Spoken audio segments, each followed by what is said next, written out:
500 millones de pesos en efectivo bajo tierra, sellados al vacío como si alguien hubiera calculado que iban a seguir ahí 30 años después. Pero escucha esto bien, el dinero no era lo peor era lo que venía con ese dinero.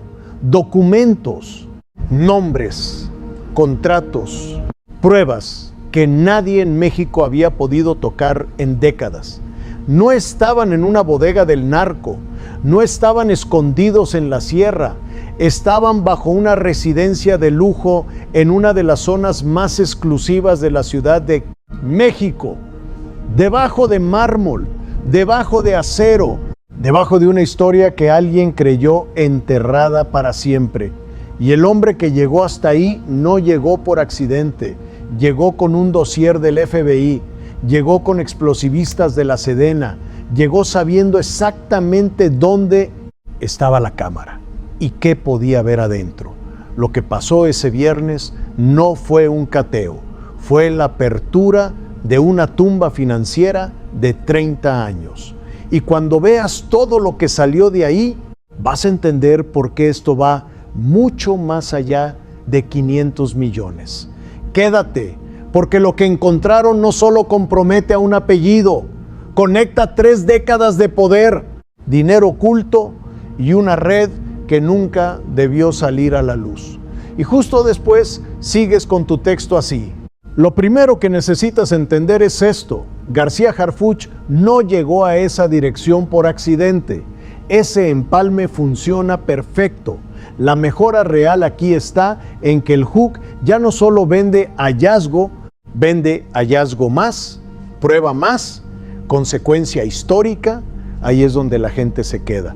Antes abrías con impacto, ahora abres con impacto y deuda narrativa. Mucho mejor.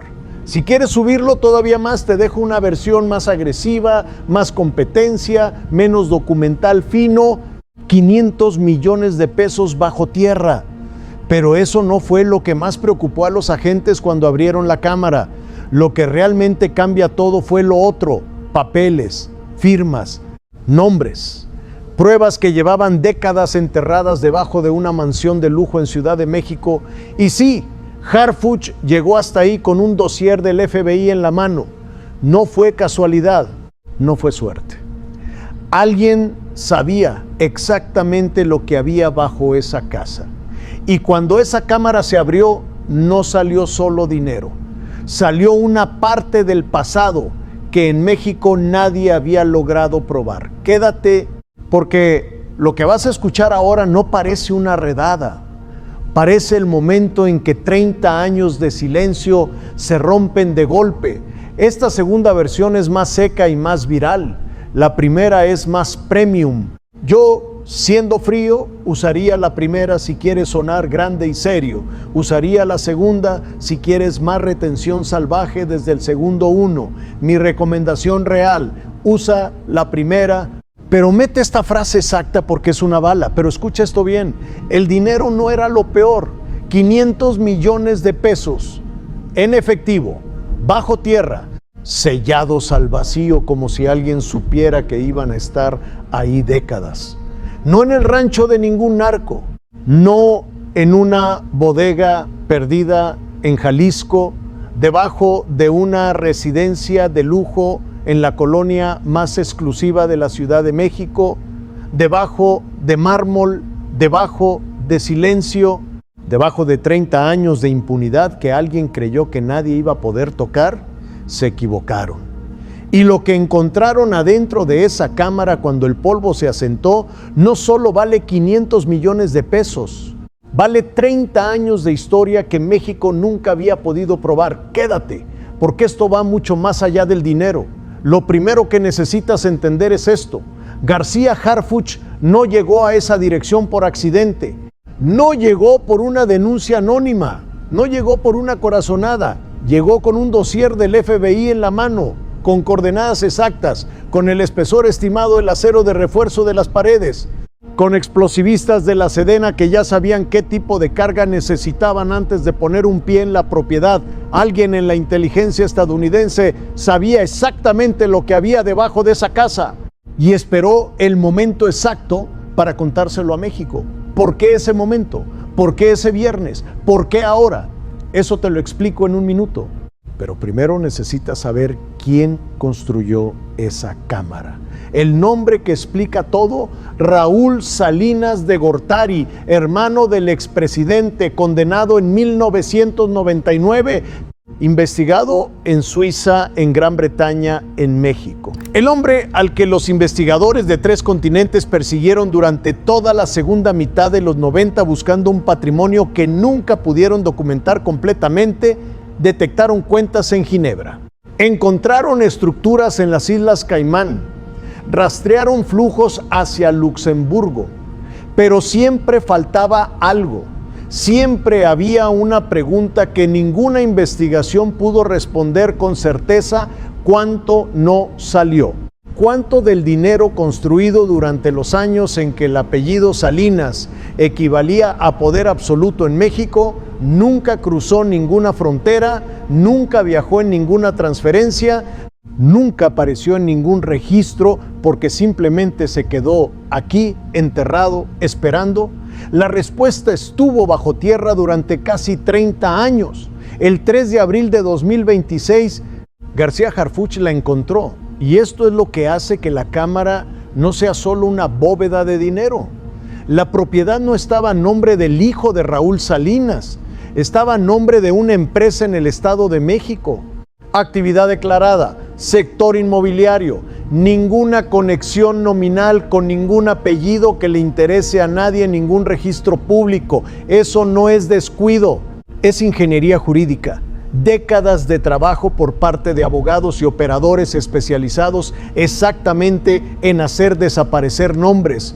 Y funcionó, funcionó, hasta que el mundo cambió, 2014. Ese es el año en que empieza a quebrarse todo. Ese año entraron en vigor los primeros acuerdos de intercambio automático de información fiscal: Suiza, Islas Caimán, Luxemburgo, Panamá, los mismos paraísos que durante décadas habían protegido el dinero de las familias más poderosas del mundo. De golpe, los registros bancarios que antes tomaban años de litigio internacional conseguir comenzaron a estar disponibles de manera retroactiva, algunos hasta los años 90. Y el FBI comenzó a construir algo con esos registros que ninguna investigación previa había podido construir, no una investigación convencional, un mapa retroactivo de flujos financieros que conectaba transacciones de los 90 con estructuras que seguían operando décadas después. Y en ese mapa, en algún punto del trabajo de inteligencia financiera más largo y más paciente que se haya ejecutado contra una familia política mexicana, apareció una coordenada, una dirección, una colonia, una propiedad, una cámara. El FBI sabía que existía, sabía dónde estaba, sabía cómo estaba construida y esperó. ¿Por qué esperó? Ahí está la parte que más incomoda. Esa información no llegó a García Harfuch de manera espontánea. Llegó en el momento exacto en que el Estado mexicano ya había demostrado que podía usarla. 42 días antes del 3 de abril cayó el Mencho. Y la caída del Mencho no fue solo la captura del jefe del CJNG. Fue el evento que rompió algo que llevaba años en pie. Porque cuando el Mencho cayó, los operadores que conectaban el cartel con estructuras patrimoniales mucho más antiguas comenzaron a moverse. Y cuando se mueven, cometen errores. Y cuando cometen errores, los sistemas de inteligencia los capturan. El dossier llegó en ese momento, no antes. No después, llegó cuando el contexto era el correcto. Cuando García Harfuch ya había demostrado que tenía la capacidad y la voluntad de actuar en días sobre información que en cualquier otro momento habría tardado años en convertirse en operativo, eso también dice algo sobre la relación entre México y Estados Unidos en este momento, pero eso es otro video. Lo que necesitas saber ahora es lo que pasó en las 72 horas previas al 3 de abril. Desde afuera parecía un viernes normal, en una colonia donde los viernes siempre parecen normales, pero adentro del perímetro invisible que la Secretaría de Seguridad había construido alrededor de esa propiedad, no había nada de normal.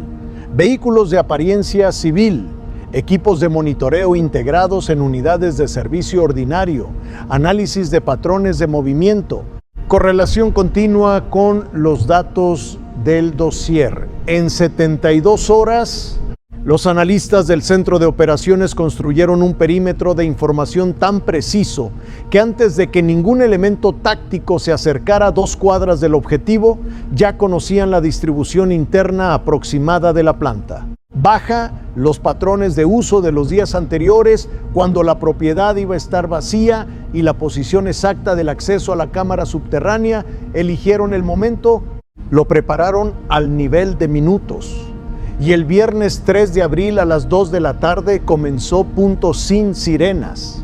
Sin el tipo de operativo que genera video en tiempo real, el despliegue comenzó con cierres vehiculares silenciosos a 3 cuadras de la propiedad. Desde afuera parecían cortes de tránsito por obra pública. En la Ciudad de México nadie mira 2 veces un cono naranja en medio de la calle, mientras los últimos vehículos salían del perímetro sin saber que estaban saliendo de una zona de operación activa. Los equipos de la Guardia Nacional ingresaron en secuencia coordinada, unidades de seguridad perimetral sellando accesos, equipos de desactivación de sistemas electrónicos. En propiedades de ese nivel hay monitoreo privado conectado a redes de respuesta que requieren neutralización antes de cualquier ingreso. Ingenieros militares de la Sedena con equipos de perforación y explosivistas. Agentes de la FGR con equipos forenses listos para iniciar la cadena de custodia desde el primer segundo, 22 minutos. La propiedad completa estaba asegurada en 22 minutos. No había nadie adentro. Ese detalle no es casualidad. El monitoreo previo había establecido con precisión cuándo la propiedad estaría vacía. Eligieron ese momento exacto porque lo que venía después requería que no hubiera nadie en el interior. Los georadares tardaron minutos en confirmar lo que el dossier describía, pero cuando los ingenieros militares vieron los datos de la pantalla, se detuvieron. La estructura debajo del suelo era más robusta de lo que incluso el dossier había anticipado. El acero de refuerzo en las paredes y en la puerta de acceso correspondía a especificaciones de seguridad de nivel bancario, no de instalación rápida, no de materiales de ferretería, materiales de importación, mano de obra especializada, proyecto de ingeniería planificado con meses de anticipación. Los ingenieros lo estimaron ahí mismo. Esa cámara había sido construida entre finales de los 90 y los primeros años del siglo siguiente, exactamente el momento en que las investigaciones internacionales sobre el patrimonio de los Salinas estaban en su punto de mayor presión. Cuando más los apretaban por afuera, más se enterraban hacia adentro. Eso no necesita interpretación. Los explosivistas de la Sedena pasaron más tiempo calculando que ejecutando. Abrir una cámara de ese nivel en campo abierto es relativamente directo. Abrirla en zona residencial, con propiedades colindantes a metros, con la obligación de no dañar lo que hay adentro y no afectar las estructuras adyacentes, eso es un cálculo completamente diferente. Los georadares habían identificado los puntos de menor resistencia estructural en la puerta de acceso. Los ingenieros calcularon las cargas para concentrar la energía exactamente ahí, sin afectar las paredes internas, sin comprometer el contenido, sin expandir la onda de presión hacia afuera. La carga fue colocada todos al perímetro. A las 4:17 de la tarde del viernes 3 de abril de 2026, la detonación ocurrió, un golpe sordo, controlado. Los vecinos lo registraron, las estructuras adyacentes no acusaron daño. Los equipos perimetrales confirmaron al centro de operaciones que la onda había sido exactamente la calculada. Los primeros elementos ingresaron al acceso abierto, la cámara estaba intacta en su interior, la estructura había cedido. El contenido no, 4 metros de largo, 3 de ancho, casi 3 de altura.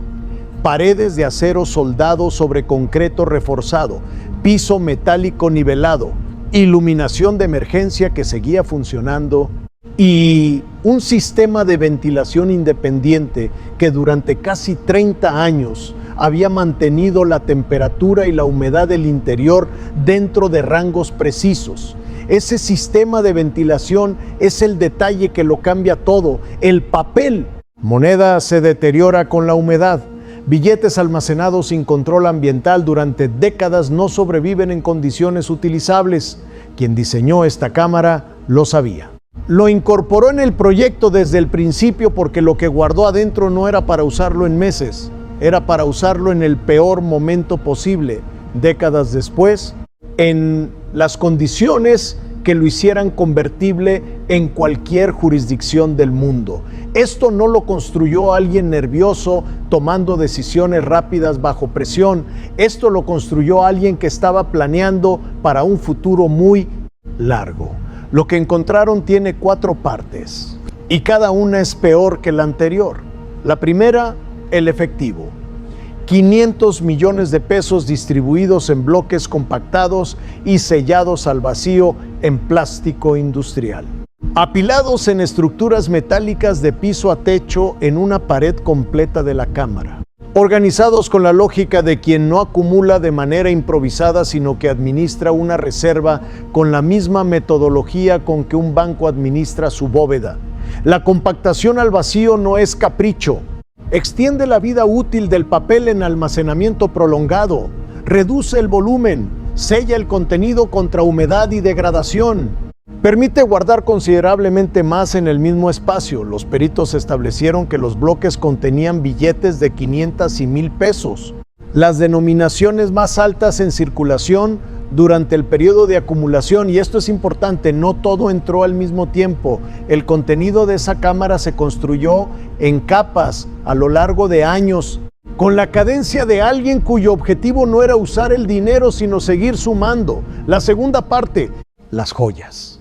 Los peritos de la FGR no las catalogaron como joyería de lujo convencional, las catalogaron como activos de inversión concentrada. Relojes suizos de producción limitada cuyo valor unitario supera la mayoría de los inmuebles de lujo del país, collares y pulseras con piedras de quilataje verificado, piezas en metales preciosos de manufactura artesanal europea que los gemólogos identificaron como producidas en talleres de los que en el mundo existen no más de una docena. Este tipo de activo no se compra para usarlo, se compra porque es portable, porque es convertible en cualquier jurisdicción sin documentación de origen, porque no depende de ningún banco, porque en una situación de necesidad extrema, de salida urgente del país, de desaparición total del radar de cualquier sistema de seguimiento, financia años de vida en cualquier lugar del mundo sin dejar ningún rastro rastreable. Son el plan B en forma de objeto,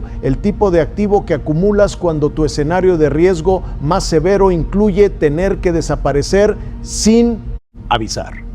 La tercera parte, los dispositivos. Teléfonos con sistemas operativos modificados para cifrado de extremo a extremo, no los que se compran en una tienda, los que cuestan decenas de miles de dólares por unidad porque requieren ingenieros especializados para ser construidos. Tabletas con aplicaciones de gestión de criptoactivos diseñadas para administrar carteras de alto volumen con múltiples capas de anonimización. Hardware wallets con claves de acceso a carteras de criptomonedas cuyo valor total no pudo ser establecido en el sitio. Repite eso, no pudo ser establecido en el sitio. Esos activos digitales no están incluidos en la cifra de 500 millones de pesos.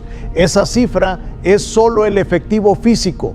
Lo que había en esos dispositivos se procesa por separado. Y los primeros datos que los analistas comenzaron a identificar en el lugar eran suficientes para entender que lo que había en esas claves era significativo. ¿Cuánto de verdad valían esas carteras? Es información que sigue siendo procesada. La cuarta parte, la que más importa, la que hace que este operativo sea diferente a cualquier otro en la historia reciente de México. La documentación. Los investigadores de la FGR tardaron más tiempo en procesar la documentación que el efectivo, las joyas y los dispositivos juntos, no porque hubiera poca, sino porque había demasiada organizada, detallada, cubriendo un arco temporal de casi 3 décadas.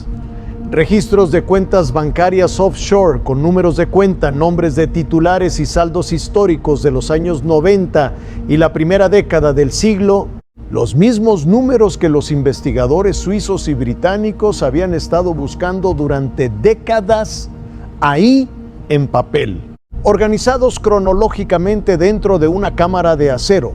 Correspondencia entre operadores financieros de múltiples países, describiendo con detalle exacto los mecanismos de estratificación y colocación que se utilizaron para mover recursos fuera de México durante el periodo de mayor presión judicial. No teorías, no hipótesis, comunicaciones reales entre las personas que ejecutaron esas operaciones, guardadas en la misma cámara construida durante el mismo periodo en que esas comunicaciones circulaban.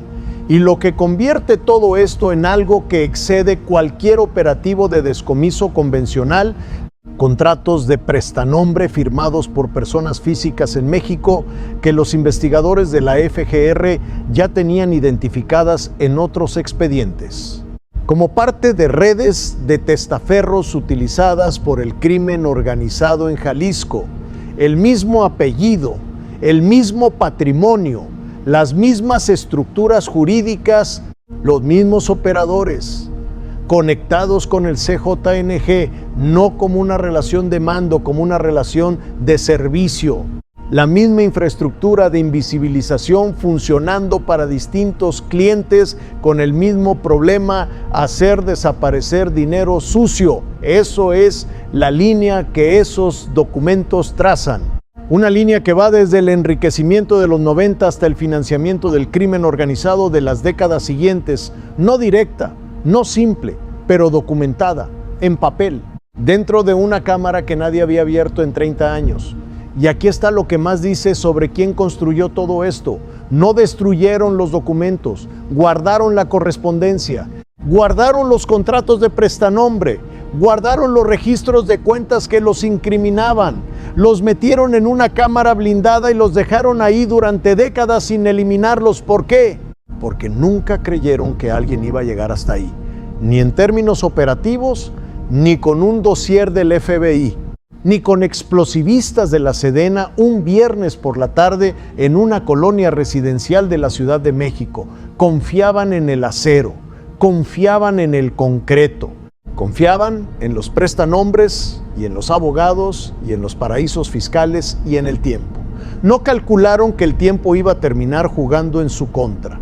La declaración de García Harfuch al atardecer del 3 de abril no fue para los medios. No tuvo el tono de quien celebra un golpe y busca el aplauso.